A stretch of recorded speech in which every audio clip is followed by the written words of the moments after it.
Okay, YouTube and Reddit r/lockpicking.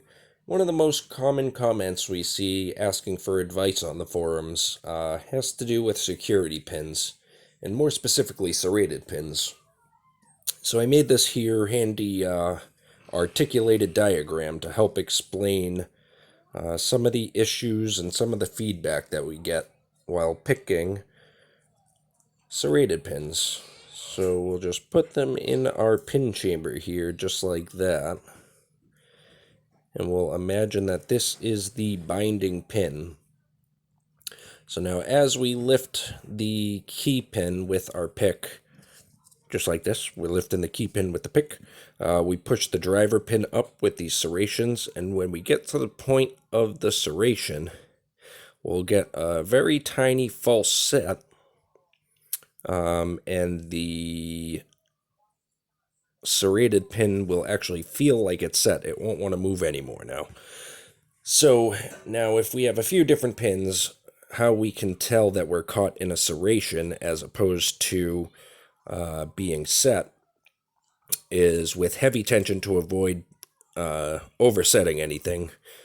Our key pin should be loose and free-flowing because there's nothing binding the key pin itself. And if the key pin is stuck up, that means that we've overset, so we're actually binding on the key pin. But now, what we can do is we go from pin to pin, and we, with heavy tension again to avoid oversetting anything, we push on the bottom of every pin. And when a serrated pin is caught in a serration, it will be absolutely completely rigid. There won't be any give on it whatsoever. It's locked in place just like that, right in the serrations.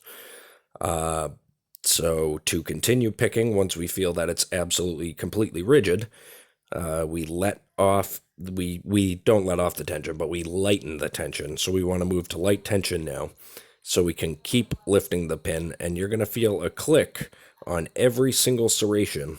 So when you get to the next serration, you'll feel another click, but it's different.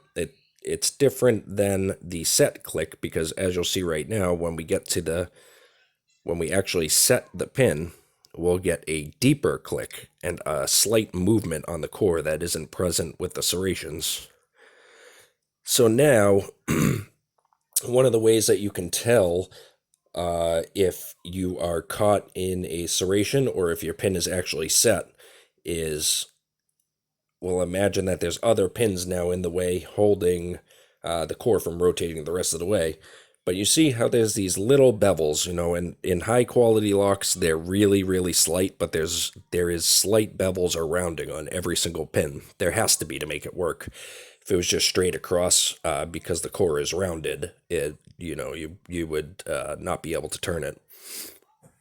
So with these little bevels now, when we are set, you can push up. This is called the jiggle test. You can push up on each pin, and a pin that is set, you'll actually be able to push it up slightly, and you'll feel the spring pushing back down. Not much. It's a very microscopic amount, but you'll be able to feel it. You'll be able to feel it just pushing up and falling back down, that tiny amount, just the amount of the bevel. But when you're caught in a serration, because the pin is caught in the serrations and the core is locked up, there is no give whatsoever. You will not be able to feel the spring presence through the pin. Your key pin will still be floating, but your driver pin will be completely bound up. And again, once we push it up, click, click, get the actual true set pin. This little bevel touching the little bevel will allow this driver pin to move up and down, and you'll feel it pressing back down a tiny amount with the spring tension. So anybody stuck on lock with serrated pins like the American 1100s, 700s, and the Paclock 90As, I hope you see this video, and I hope it helps you out a little bit. And if you have any questions, just leave them down in the comments. Thanks.